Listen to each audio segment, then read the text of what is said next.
नमस्ते प्यारे बच्चों, वेलकम। और अपना जो टॉपिक रहेगा आज है वो है अतिसंयुग्मन प्रभाव या आबंध रहित अनुनाद। इससे पहले अपन ने रेजोनेंस पढ़ा, अनुनाद पढ़ा, और इससे पहले और भी काफी सारे अपन ने टॉपिक्स कर रखे हैं, इनऑर्गेनिक केमिस्ट्री के भी और कुछ फिजिकल केमिस्ट्री के टॉपिक करवा रखे हैं। और अब अपन जो है वो जीओसी पार्ट में एंट्री मार चुके हैं, जिसमें आज अपना चलेगा अतिसंयुग्मन प्रभाव। और देखो मतलब क्या है अतिसंयुग्मन, इसको देखो अपन बोलते हैं hyper conjugation. Hyper conjugation, hyper conjugation मतलब एच प्रभाव, अति संयुग्मन प्रभाव। और एक नाम हो रहा है इसका आबंध रहित अनुनाद। आबंध रहित अनुनाद यानी ये अनुनाद की तरह ही है, लेकिन इसमें आबंध नहीं होता। और वो आबंध जो आपका वो कार्बन और जो अल्फा हाइड्रोजन होती है, एक तो अल्फा कार्बन होता है और एक होती है अल्फा हाइड्रोजन। इन दोनों के बीच में जो है वो बॉन्ड नहीं रहता है, बॉन्ड टूट जाता है। इस वजह से इसका नाम क्या है बच्चों, आबंध रहित अनुनाद। दूसरी चीज है बेकर-नाथन प्रभाव, इसको बोलते हैं। क्यों बोलते हैं बेकर-नाथन प्रभाव? क्योंकि इसके बारे में बेकर और नाथन जो साइंटिस्ट है उन्होंने बताया, इस वजह से इसे बेकर-नाथन प्रभाव कहते हैं। ये कौन सी स्थिति में देखो लागू होगा, या इससे मतलब क्या है अतिसंयुग्मन से? देखो एक तो चीज इसमें ये चीज कि मुख्य बात कि यह प्रभाव अल्फा हाइड्रोजन युक्त एल्किनों के द्वारा प्रदर्शित होता है। जिन एल्किन में अल्फा हाइड्रोजन होता है उनमें ये 100% जो अतिसंयुग्मन प्रभाव है वो शो होगा। और ये जो प्रभाव है, इसका जो प्रभाव है सबसे ज्यादा जो प्रभावी होता है वो तो होता है रेजोनेंस, अनुनाद। अनुनाद के बाद में जो नंबर आता है वो है हाइपर कॉन्जुगेशन, अतिसंयुग्मन। और सबसे जो दुर्बल है वो होता है इंडक्टिव इफेक्ट यानी प्रेरणिक प्रभाव। सबसे प्रभावी कौन सा? अनुनाद प्रभाव। फिर कौन सा? अतिसंयुग्मन प्रभाव। और सबसे कमजोर कौन सा होता है आपका? प्रेरणिक प्रभाव या इंडक्टिव इफेक्ट।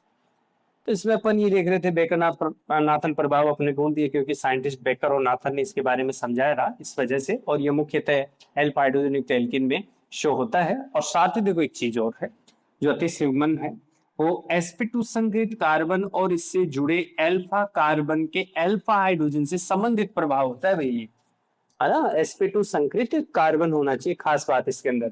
और वो कैसे? एक तो देखो द्विआबंधी, द्विआबंध से जुड़ा हुआ कार्बन कौन सा होता है? sp2 ही तो होता है।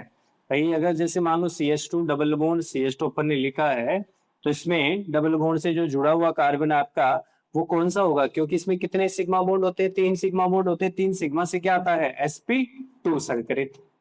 इस वजह से ये है। ऐसे ही एक धनावेश जो कार्बन, ये इसको अपन कार्बोधनाइन कहते हैं। कार्बोधनाइन में भी जो है अतिसंयुग्मन प्रभाव शो होता है। ऐसे ही बच्चों मुक्त मूलकों में भी, जो मुक्त मूलक जो कार्बन होते हैं उसमें भी अतिसंयुग्मन प्रभाव आपका प्रदर्शित होता है।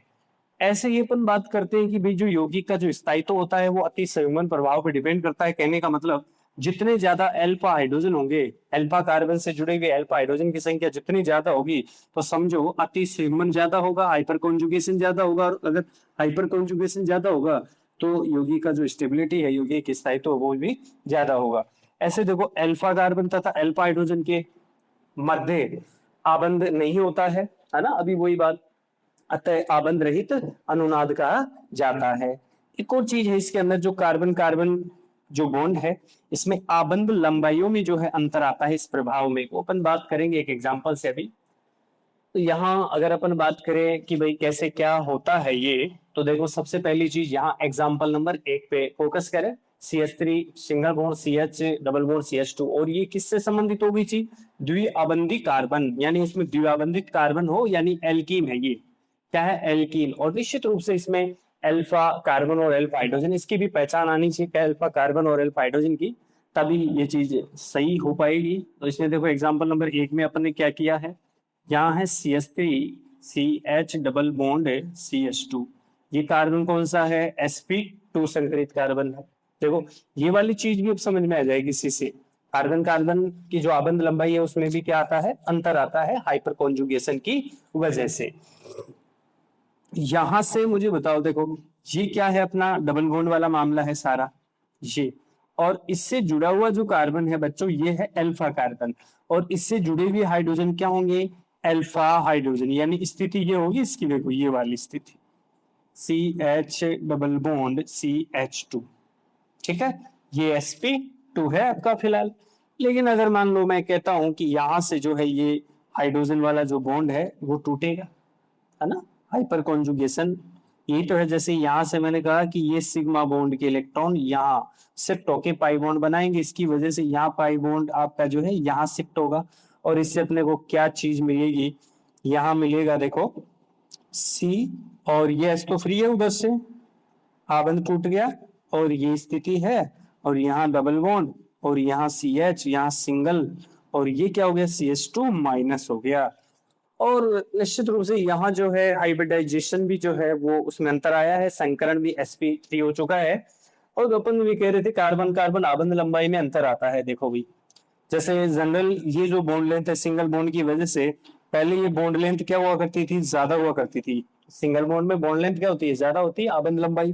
लेकिन यहाँ पर ये डबल बॉन्ड बनने की वजह से अब ये बॉन्ड लेंथ क्या हो गई है, कम हो गई है। डबल बॉन्ड में आबंध लंबाई क्या होती है, कम होती है।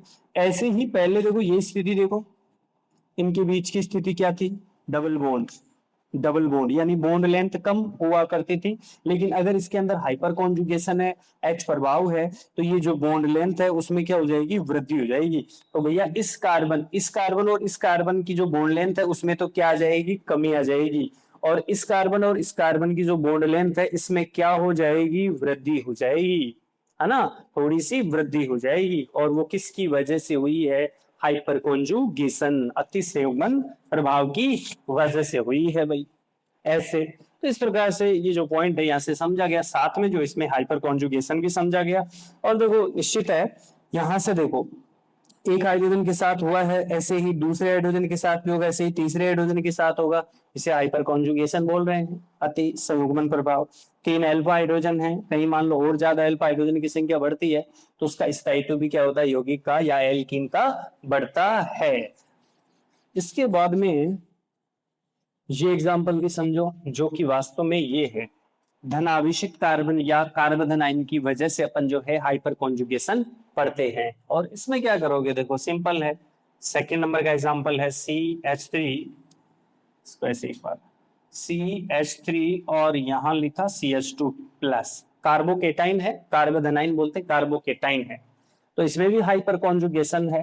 कैसे है, देखो इसको क्या ऐसे लिख सकते हैं अपन इस टाइप से कि CH ये से, और यहां से कौन जुड़ रहा है, CH2 प्लस, ऐसे कुछ ही नहीं है। यहां से ये जो सिग्मा बॉन्ड है कार्बन और हाइड्रोजन के बीच में बोले तो, अच्छा ये चीज देखो अल्फा कार्बन है, ये पहले वाले में भी ऐसे ही था, पड़ोसी जो कार्बन था अल्फा कार्बन था, और अल्फा कार्बन से जुड़े हुए हाइड्रोजन क्या है, अल्फा हाइड्रोजन है।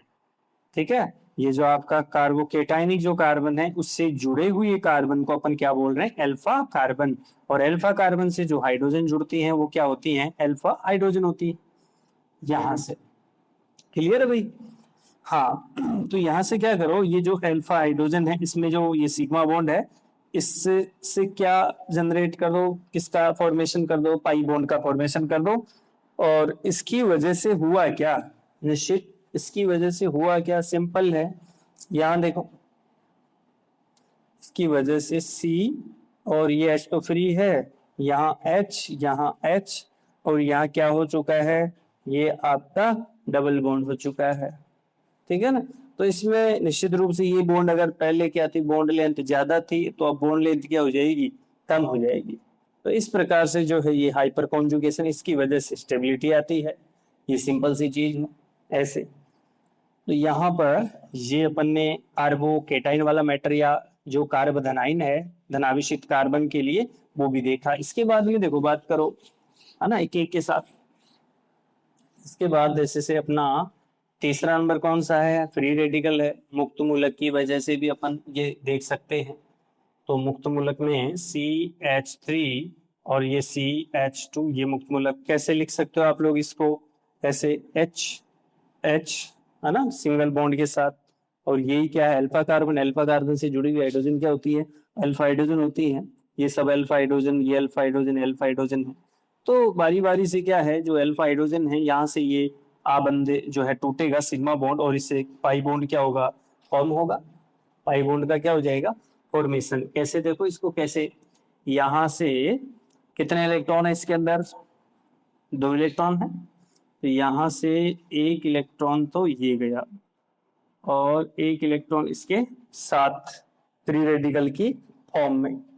और यहाँ से क्या बन जाएगा, हाइड्रोजन अगर हट जाएगा तो अपने को मिलेगा सी डबल बॉन्ड, और यहाँ से ये भी तो बॉन्ड बनाने के काम आएगा, और इस वजह से ये आपका क्या रह गया, H, और इधर क्या रह गया, H, और वो आपका फ्री रेडिकल, दो इलेक्ट्रॉन थे इसमें, डबल बॉन्ड बन गया, और ये आपका फ्री रेडिकल इसमें काम आ गया। यही हुआ है, ठीक है।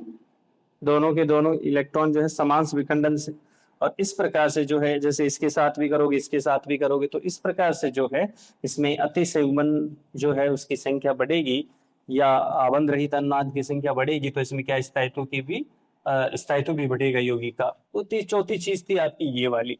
तो इसमें जो है अगर आपका जो कार्बोनाइन है उसमें ये आबंध रहित अनुनाद शो नहीं होता है, ठीक है। तो ये, और लास्ट में देखो एक और अपना पॉइंट था जिसमें ये दे रखा है कार्बो केटाइन के लिए। देखो ये तो CH3 है नॉर्मल, तो यहाँ तो अपन बात ही नहीं करते कि अल्फा हाइड्रोजन है। जहाँ अल्फा हाइड्रोजन नहीं है उसकी स्टेबिलिटी सबसे कम होगी। यहाँ कितने अल्फा हाइड्रोजन है, देखो 3 अल्फा हाइड्रोजन है, इस वजह से इसका स्थायित्व क्या हो जाएगा, इसकी तुलना में ज्यादा हो जाएगा। यहाँ कितने अल्फा हाइड्रोजन है, यहाँ 6, 3 इसके अंदर है 3 इसके अंदर है, अल्फा हाइड्रोजन की संख्या ज्यादा है, या तो स्थायित्व भी क्या हो जाएगा, ज्यादा। यहाँ सबसे ज्यादा अल्फा हाइड्रोजन है, इसका मतलब है स्थायित्व सबसे ज्यादा किसका होगा, इस कार्बोकेटाइन का होगा। इस प्रकार से अतिश संयुग्मन में देखो मुख्य बात यही है कि इसमें क्या ध्यान रखनी है, और एक तो sp2 संकरित कार्बन और इससे जुड़े हुए जो अल्फा कार्बन होते हैं, उसमें अल्फा कार्बन से जो अल्फा हाइड्रोजन जुड़ा रहता है, इनके बीच में जो है वो एक प्रकार का अनुनाद रहता है, जिसमें कि अल्फा हाइड्रोजन जो कार्बन होता है अल्फा कार्बन उससे अलग रहता है। इस वजह से इसे आबंध रहित अनुनाद भी कहा जाता है। तो ये एक छोटा सा अपना पॉइंट था जिसमें आपने ये भी पढ़ा कि सबसे ज्यादा जो इफेक्ट होता है वो रेजोनेंस का होता है, सबसे ज्यादा प्रभावी रेजोनेंस है ना, किसी यौगिक के लिए। उसके बाद में हाइपर कॉन्जुगेशन है,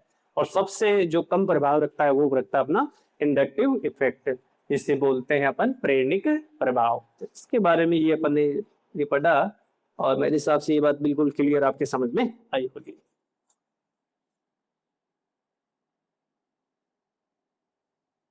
हाँ, तो इसमें क्या है, इलेक्ट्रोमेरिक प्रभाव, और इसमें जो है ई प्रभाव के नाम से जानते हैं इसको।